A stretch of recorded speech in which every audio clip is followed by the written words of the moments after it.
Hey everyone! Welcome back to my channel, and for today's video guys, may share po ako sa inyo ng mga napakamura pong mga pag-ibig foreclosed properties. Meron po itong mga foreclosed na lot and meron din mga house and lot na mga prices. Meron mga 200,000 range to 400 to 500, so depende po yan kung saan location and kung ano po yung magugustuhan yung property. So, yun guys, ko ako sa inyo is kung nandito kayo sa phone nyo or nasa PC, sundan nyo lamang po ako para makita nyo din and makapag due diligence din kayo. And sino ba yung makukontakin regarding dito? So, yun, wala po kasi dito na parang ako, share ko lang yung info dito regarding dyan. Kayo po talaga mismo yung mag-due diligence dyan.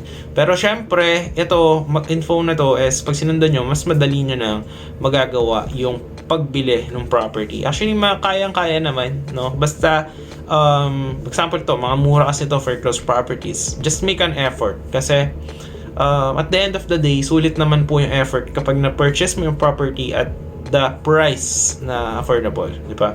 Dahil, alam naman po natin yung mga properties right now, ang 1 million po is mababa na po yan. So, ang mga properties, lalo na dito sa amin sa Cavite, sa South, is most probably 3.5M, 3 million, ano na yan, nasa, kumbaga, budget range na yan. Yung mga mid-range is yan, nasa 5M, yung mga medyo magaganda na talagang subdivision or property is 10 million and above. So yun, tapusin natin yung video na to until the end para makita nyo rin yung ating pag-search kung paano ba makita yung mga yan. So first step is punta muna tayo sa ating browser. So, pwede na, in my case, Google Chrome yung gamit ko. In your end, pwede baka iOS ang gamit mo. So, just use your normal browser. Ang type nyo lang po dito is pag-ibig foreclosed properties. Yan. Alright. So, yan. Makikita nyo dito, mali spelling ko ng foreclosed. Ganun. Yan. Lutang. Ayan guys. Tapos, pagka-search nyo po nyan, yung pangalawa, ito yung Foreclosure Philippines, click nyo po yan, mapupunta po kayo dito. So yan, updated po yan as of September 23 listings. Ayan. Then, click nyo lamang po dito. Ayan, click. Yan. Tapos, may lalabas po yan dito. Yan. Yan. Alright, pahintay lang po. Punta tayo guys sa advanced search para hindi po kayo mahirapan. Kiklik po natin itong exclude occupied. So, meaning yan, iwasan natin yung mga occupied properties, yung mga nakatira. Dahil, kung hindi nyo mapakiusapan, example, na bid nyo and nakuha nyo yung property, is medyo ma-process po siya at massage sa ulo. Kaya, i-click nyo po dito yung exclude occupied. Tapos, exclude properties with empty or zero price, no? Tapos dito, pwede nyo type yung location and then category. But in my end, since budget nga yung hinahanap natin, actually mga legitimate to. Marami na akong mga natulungan din na bumili sa ganito. Although, syempre, kayo talaga yung mismo mag-due diligence dito at pupunta sa pag-ibig.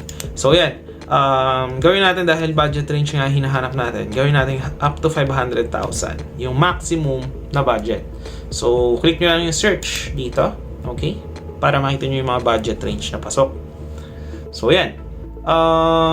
Ito guys, sa foreclosed lot only at La Poblacion. Block 10, Lot 20, Barangay Muzon. So, 50 square meter siya guys. So, that's for only 300,000 pesos. Actually, mura na yan, no? Ito guys, ito dito sa amin lang, sa 13 Martires guys. Pag-ibig foreclosed row house at West Plains Subdivision ng Pocento. Phase 1, Block 14, Lot 31. So, very affordable yan guys. 35 square meter lot area. Floor area, so kasama niyo yung house is 311,000. So, kita na din natin yan. So, ito yung sample guys. So, ito yung property ID. Tapos, yan. Makikita nyo dito, acceptance of bid offers will be on September 18 to 22, 2023. Yan. Tapos, for inquiries and more property details clarification, please contact Pag-ibig Contacts directly. So, ito po siya. So, contact marketing and sales department. Yan, ito po yung mga name. Telephone number po is this one. Okay? Pwede rin kayo mag-email dito sa kanilang bidding at pag-ibig.gov.ph. Okay? So pwede yung property details and yun yung location. Ito yung TC-CCT number. Ayan po. 50 square meter, 300,000 pesos. Alright. So yun. Unoccupied po siya. So maganda yung property actually. Ito naman yung isa, yung house and lot dito sa may 13 Martires, Cavite. Ayan, no. So ano siya, 35 square meter, no. Tapos actually maganda rin yung location niya, yung ano na yung subdivision. So yan, ito nga guys, no, kung may mga ano kayo dyan, interested kayo, message nyo po yan.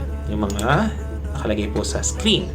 Okay, tapos yan, 311,000. Ito yung TCT number, ayan. Tapos Barangay de Ocampo, 13 Martes City, Cavite, row house. So very affordable po yan. Oops, ito. Alright. Ito, sa Naik, Cavite, Barangay Timalahan, Balsahan. Ayan. So, house and lot po yan. At Hills View Royal, Block 26, Lot 53, 488,000 lang po. So, very affordable din po yan. Tapos dito guys, sa Pag-ibig Fair Close, row house at Winter Breeze Homes. Ayan, no? So, Phase 3 po yan, Block 4, Lot 6, Barangay Alingaro, City of Gentry. So, Gentry guys, oh. Actually, yung Gentry, pakalapit na yun sa may mga Dasma, Imos, Bacoor. So, affordable na yun, 496,000. Yan. So, ito pa mga, ang dami rin sa Gentry, oh. So, mga taga Cavite, guys. Ang dami pa lang available, oh. Ito, meron lot only sa Barangay Sabang na Cavite. 264,000 lang, no? Very affordable po yan. So, actually, madami dito, no? Ayun, oh, ang daming mga available. Kayo na lang yung, ito, iba-iba yung location. Ito, South Square Village naman. Kayo na talaga yung mag-due diligence kung ano yung magustuhan nyo. Ito sa Bulacan, no? Marami naghahanap sa Bulacan. Ito. Row house, Block 1, Lot 17 sa Samantha Heights Subdivision. So, lot area 44 square meter, floor area 25 square meter. So, very affordable. 385,904 lang, no? Ito sa Laguna, meron din, no? Lot only at Villa Filomena Homes. Ayan. Barangay De La Paz City, Binyan, Laguna. So, that's for only 78 square meter. Ayan, no? So, 357,240. So, napakamura na po niyan, guys, no? Sa pa ba yung mga ano? Actually, ang dami, oh. Ito sa Rizal, yung mga naghahanap sa Rizal. Ito, 395,850 pesos lang. And 65 square meter na house and lot na po yan, duplex.